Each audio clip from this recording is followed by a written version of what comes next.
मैं Mukesh Kumar 12th class के chemistry के सभी स्टूडेंट्स का अपने इस प्यारे से YouTube channel Mukesh chemistry lectures पर वेलकम करता हूं।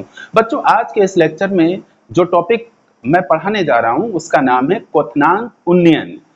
It means elevation of boiling point.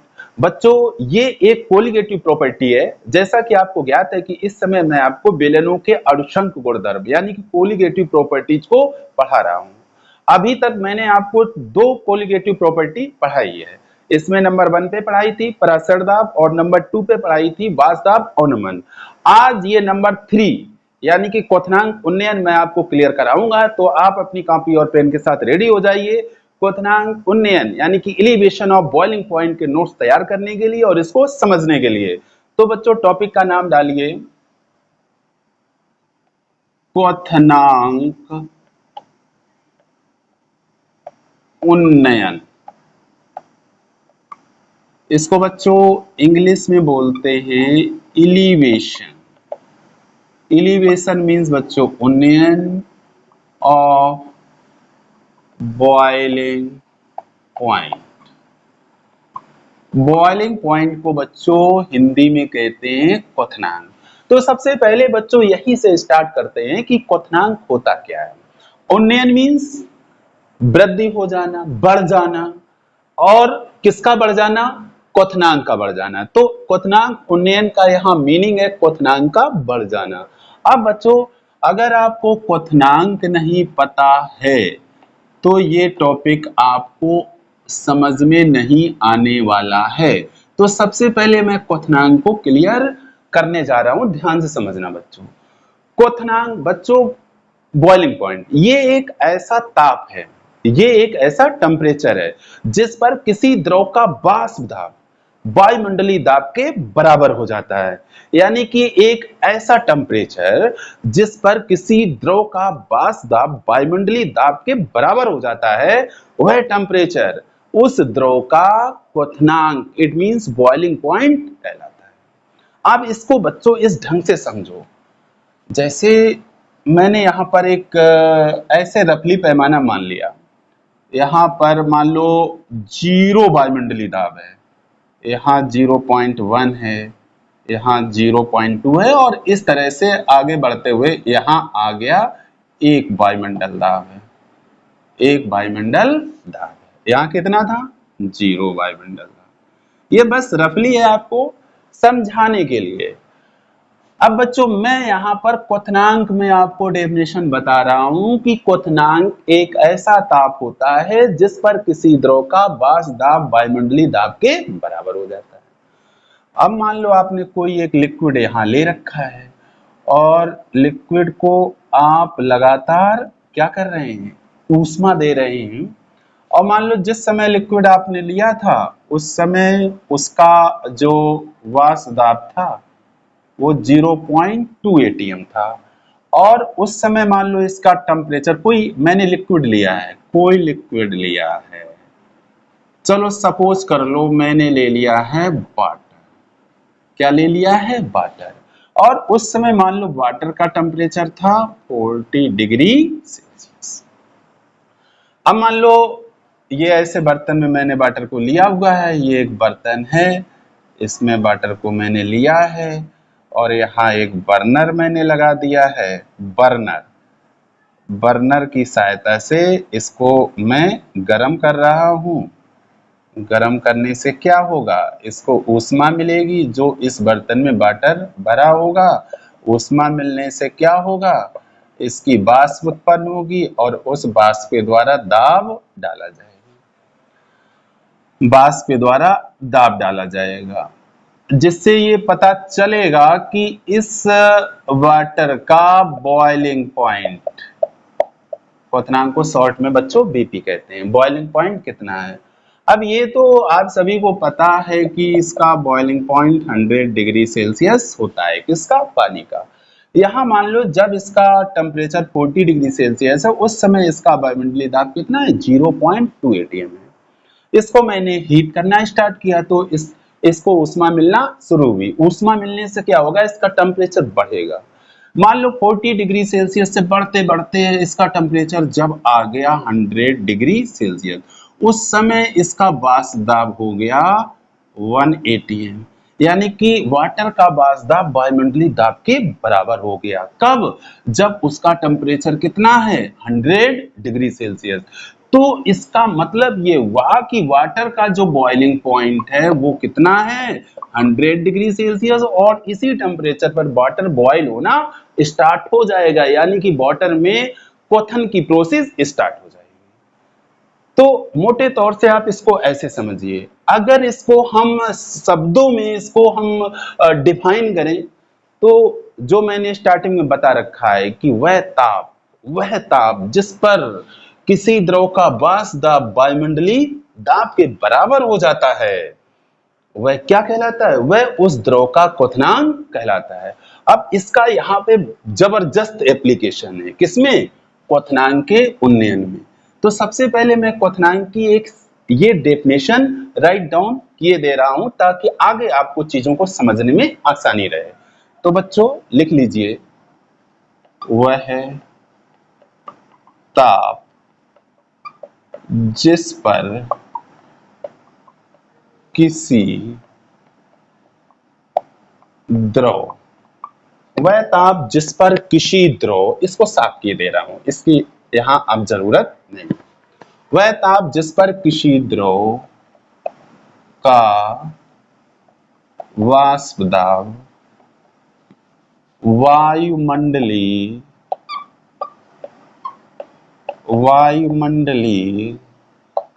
दाब के बराबर हो जाता है। किसके बराबर हो जाता है बच्चों? वायुमंडलीय दाब के बराबर हो जाता है। उस द्रव का क्वथनांक, शॉर्ट में बच्चों क्वथनांक को क्या कहते हैं? बीपी, क्वथनांक कहलाता है।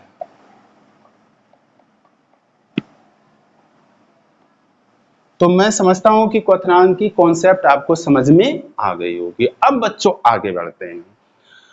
बच्चों जो भी विलायक होता है, अब ऐसे समझो, मैंने एक यहां पर कोई विलायक ले लिया, विलायक मतलब लिक्विड। अब मान लो मैंने वाटर ही ले लिया। क्या ले लिया? वाटर। किसी विलायक का जो वाष्प दाब होता है, किसी विलायक का जो वाष्प दाब होता है वह अवाष्पशील विलेय पदार्थ की उपस्थिति में कम हो जाता है। अब बात समझ रही है? किसी विलायक का जो वाष्प दाब होता है वो जब उसमें एक ऐसा विलेय पदार्थ मिला दिया जाता है जो अवाष्पशील होता है। कैसा होता है? अवाष्पशील विलेय होता है। उस पदार्थ की उपस्थिति में विलायक का जो वाष्प दाब होता है वो पहले की तुलना में कम हो जाता है। मान लो, जो मैं बार बार एग्जाम्पल दे रहा हूं, मान लो ये अवाष्पशील विलेय यहाँ पे क्या है? चीनी है। अब यहाँ पर एक चीज मैं और क्लियर किए देना चाहता हूं कि जब ये वाटर को लेके मैंने इसको डिस्क्राइब किया कि जो वाटर है, वाटर का वाष्प दाब 100 डिग्री सेल्सियस पर वायुमंडलीय दाब के बराबर हुआ था। यानी कि हमने क्या मान के चले थे कि 40 डिग्री सेल्सियस पर इसका वाष्प दाब कितना है? 0.2 atm है। अब बच्चों जब इसमें अवाष्पशील विलेय पदार्थ मिलाया है तो 40 डिग्री सेल्सियस पर इसका वाष्प दाब अब इतना नहीं रहेगा। यहीं पे बच्चों मैं क्लियर किए दे रहा हूं, समझना इसको ध्यान से। ये लाइन तब की है जब शुद्ध विलायक में मैंने अवाष्पशील विलेय पदार्थ घोल दिया है। अवाष्पशील विलेय पदार्थ घोल दिया है। अब बच्चों इसी 40 डिग्री सेल्सियस टेम्परेचर पर ये जो अवाष्पशील विलेय पदार्थ घोलने के बाद वाली जो लाइन मैंने बना रखी है, अब यहाँ पर 40 डिग्री सेल्सियस पर जो वाष्प दाब होगा वो 0.2 atm तो नहीं होगा बल्कि इससे कम होगा। मान लो कितना है? 0.1 atm। कितने टेम्परेचर पर? 40 डिग्री सेल्सियस पर। इतना है। तो बच्चों अब दिमाग से सोचो कि ये मान लो ये बिलियन के वाली लाइन है और ये लाइन किसकी थी? ब्लैक वाली, यानी कि वाटर वाली लाइन थी। अब बच्चों दिमाग से सोचिए कि इस विलायक में जब आपने आवासशील विलेय पदार्थ मिला दिया तो विलयन बन गया और वाष्प दाब घट के कितना हो गया? 0.1 एटीएम और टेम्परेचर उतना ही रहा। अब बच्चों इस विलयन का मतलब जब आपने शुद्ध विलायक में आवासशील विलेय पदार्थ मिला दिया है, अब इसका वाष्प दाब वायुमंडलीय दाब के बराबर करने के क्रम में आपको पहले की तुलना में अधिक ऊष्मा देनी पड़ेगी, यानी कि इसको अधिक टेम्परेचर तक गर्म करना पड़ेगा। क्यों? ये लाइन आपको ये बता रही है कि अब आपको पहले की तुलना में अधिक टेम्परेचर देना पड़ेगा। इट मींस अगर इस विलयन का वाष्प दाब वायुमंडलीय दाब के बराबर आप करना चाह रहे हैं तो 100 डिग्री सेल्सियस से कुछ अधिक टेम्परेचर तक आपको इसे गर्म करना पड़ेगा। सपोज करो कि मान लो 110 डिग्री सेल्सियस तक गर्म करना पड़ा, 100 से ज्यादा ही टेम्परेचर तक आपको इसे गर्म करना पड़ेगा। कहने का मतलब है कि इस स्थिति में जो क्वथनांक है उसमें वृद्धि हो रही है, यानी कि क्वथनांक में उन्नयन हो रहा है। तो यही बात मैं आपको समझाना चाहता था कि किसी आवासशील विलेय पदार्थ की उपस्थिति में एक विलायक के क्वथनांक में जो वृद्धि होती है वह वृद्धि क्वथनांक उन्नयन कहलाती है। क्या कहलाती है? क्वथनांक उन्नयन कहलाती है। सिंपल सी डेफिनेशन है कि किसी आवासशील विलेय पदार्थ की उपस्थिति में एक विलायक के क्वथनांक में जो वृद्धि होती है वह क्वथनांक उन्नयन कहलाती है। अब बच्चों मैं इसको हटा रहा हूं और जो मैंने अभी तक आपको समझाया है इसको संक्षेप में बोर्ड पे राइट डाउन करने जा रहा हूं। तो बच्चों इसको हटाते हैं। उम्मीद है आपको ये चीज समझ में आ रही होगी।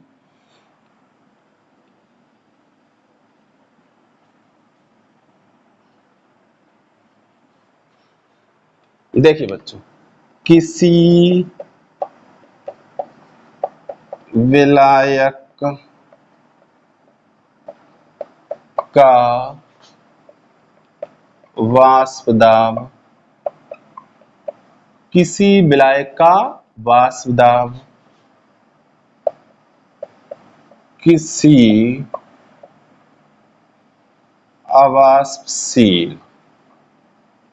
आवासशील विलेय पदार्थ की उपस्थिति में कम हो जाता है। किसी विलायक का वाष्प दाब किसी आवासशील विलेय पदार्थ की उपस्थिति में कम हो जाता है। अतः विलयन का वाष्प दाब, अतः विलयन का वाष्प दाब सदैव उस शुद्ध विलायक के वाष्प दाब से कम होता है जिससे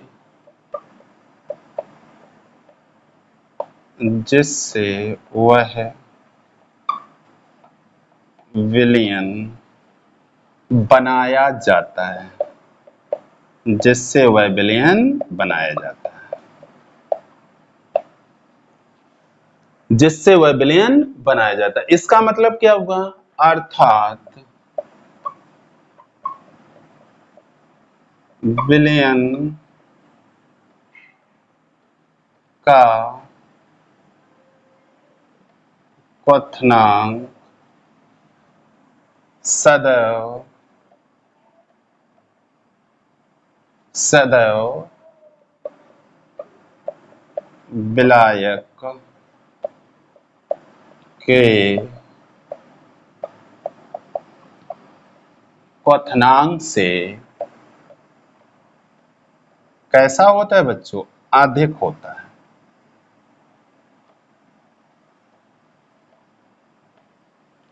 तब बच्चों इसकी डेफिनेशन क्या बनी? किसी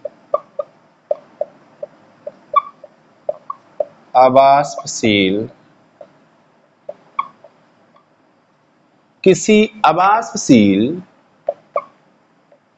विलेय पदार्थ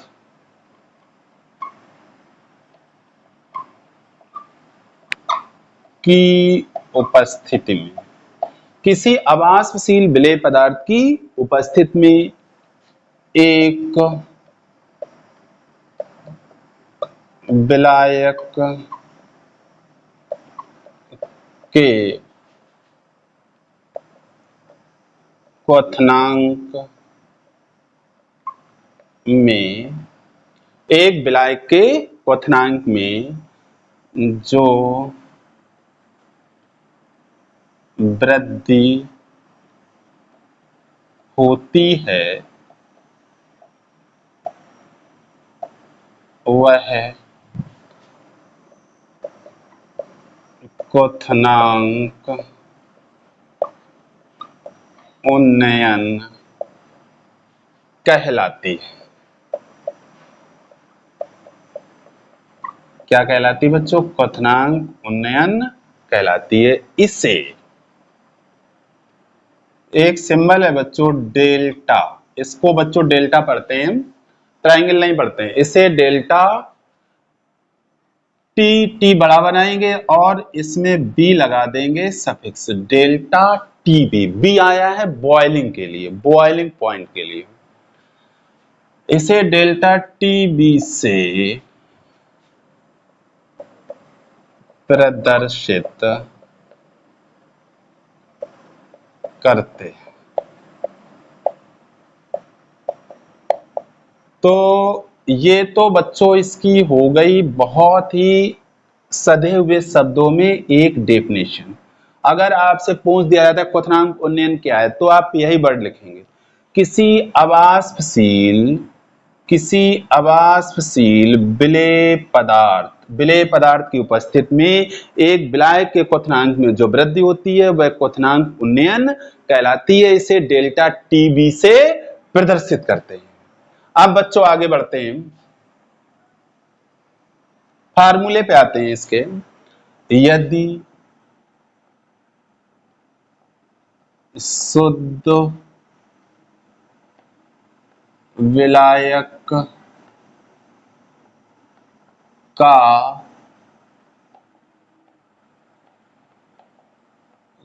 क्वथनांक, मान लो शुद्ध विलायक मतलब जब उसमें अवाष्पशील विलेय पदार्थ नहीं घुला है, शुद्ध विलायक का क्वथनांक टी, यहां जीरो में सफिक्स लगा रहा हूं, टी जीरो भी इसको पढ़ते हैं, टी नॉट भी पढ़ते हैं, टी जीरो है तथा विलयन का क्वथनांक टी एस यहां आया है सॉल्यूशन के लिए, टी एस है तब क्वथनांक उन्नयन।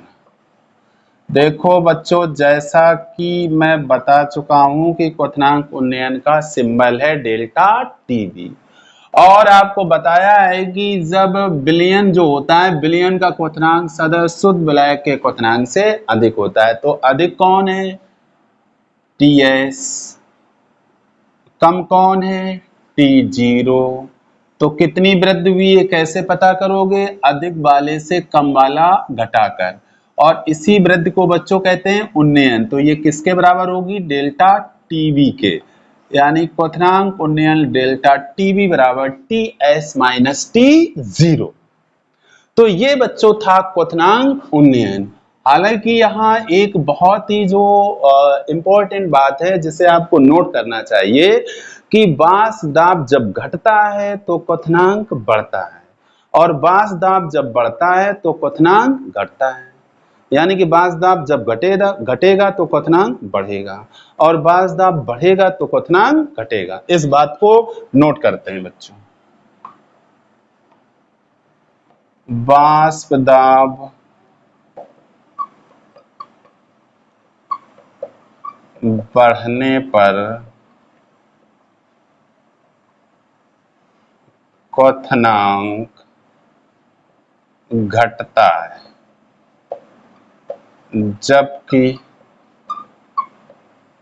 जबकि वाष्प दाब घटने पर क्वथनांक बढ़ता है। तो इस बात को आप कॉपी में नोट कर लेंगे। अब बच्चों इसका स्क्रीनशॉट लेकर के अपनी कॉपी में नोट कर लीजिए। ठीक है बच्चों, अब इसे साफ करते हैं। उम्मीद है आपको क्वथनांक उन्नयन का कॉन्सेप्ट क्लियर हो चुका होगा।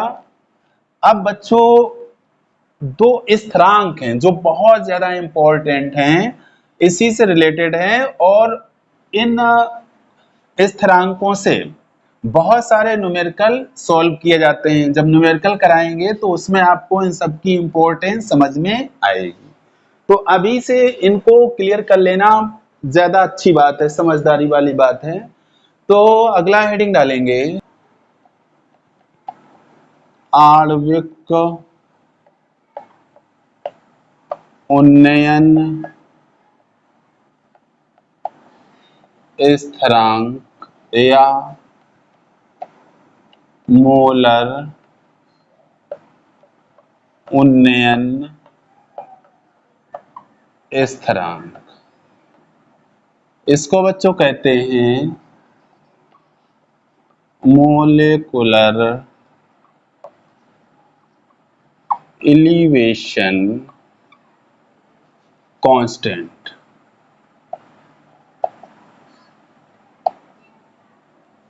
अब बच्चों दूसरी तरफ एक दूसरा स्थिरांक है इससे रिलेटेड, जिसका नाम है molal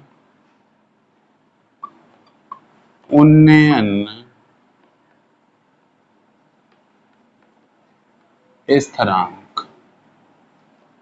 molal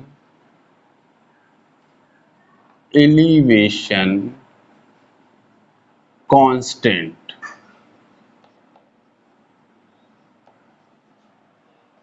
molal elevation constant. अब दोनों को बच्चों में एक साथ आपको समझाने जा रहा हूं, ध्यान से समझिएगा।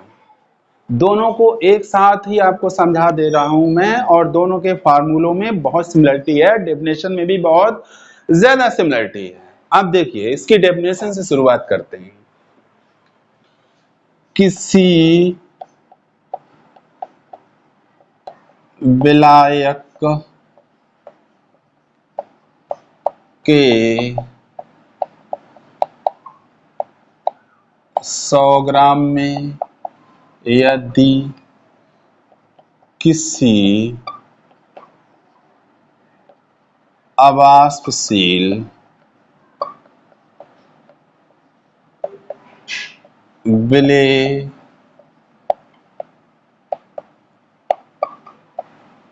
पदार्थ का एक मोल कह लो या ग्राम अणु कह लो, बात एक ही है, या ग्राम अणु, ग्राम अणु को ही बच्चों मोल कहते हैं। एक मोल घुला हो तब उसके क्वथनांक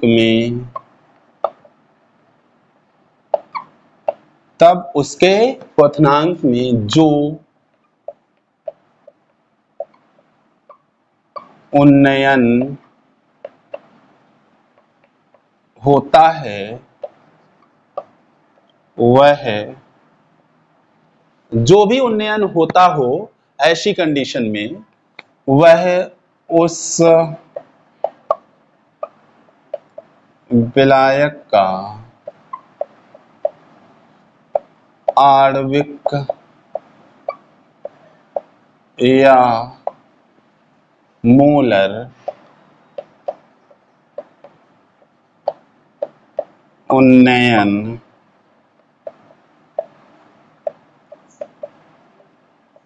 स्थिरांक कहलाता है।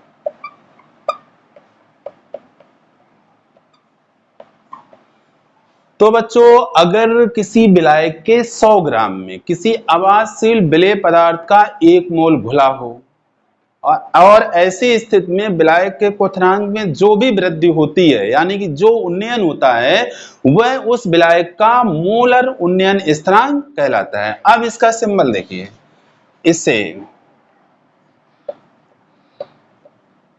के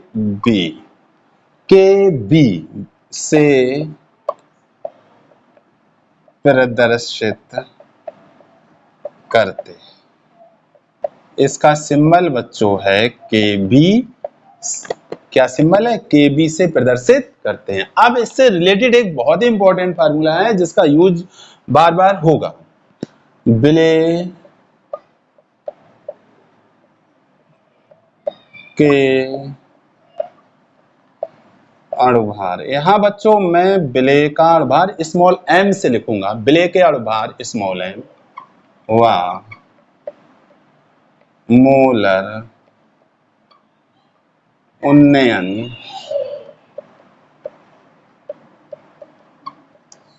स्थिरांक में संबंध। क्या होता है बच्चों संबंध? संबंध होता है small m equal to 100 into K B into small w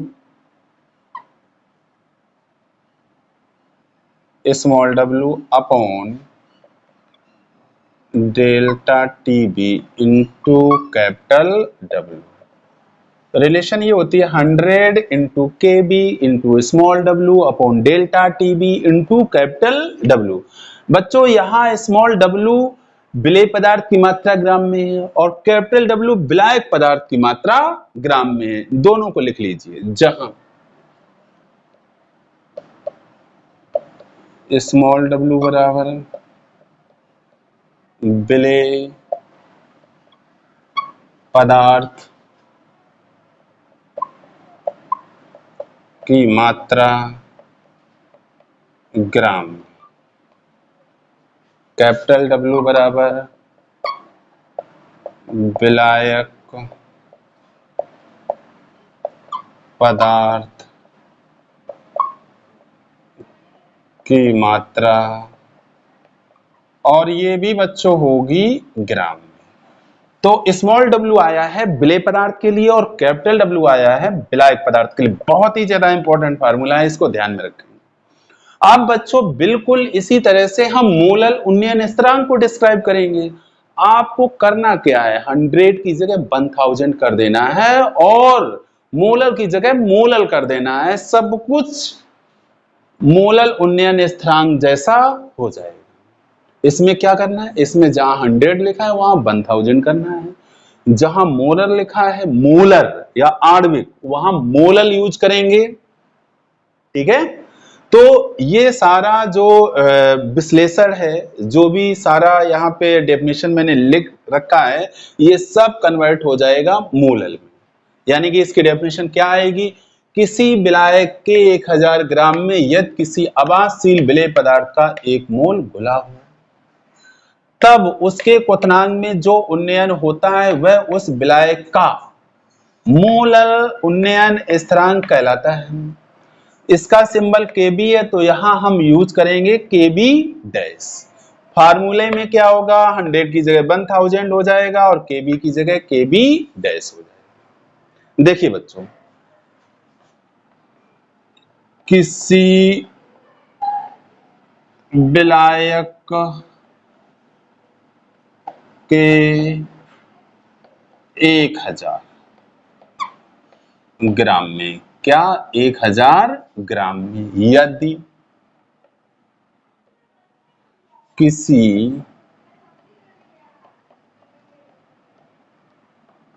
आवासशील विलेय पदार्थ का 1 मोल, और इसको बच्चों क्या कहते हैं, ग्राम अणु भी कहते हैं,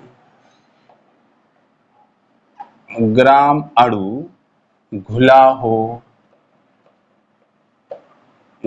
हो तब उसके क्वथनांक में,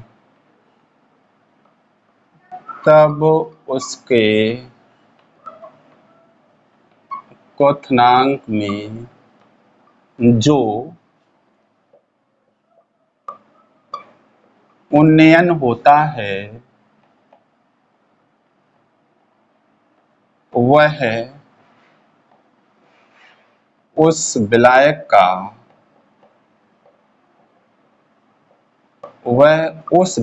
का मूलल उन्नयन स्थिरांक कहलाता है। क्या कहलाता है, मूलल उन्नयन स्थिरांक कहलाता है।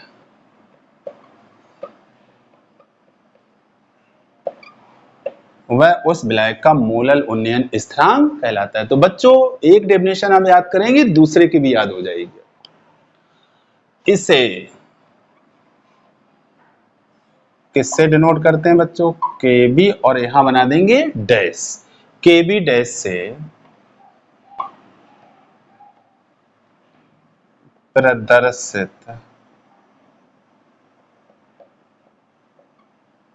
करते हैं। अब इसका फार्मूला बच्चों देख लीजिए, फार्मूला देखिए, विलेय के अणुभार स्मॉल m व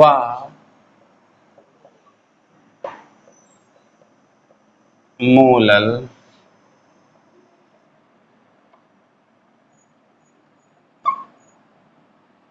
उन्नयन स्थिरांक केबी डैश में संबंध।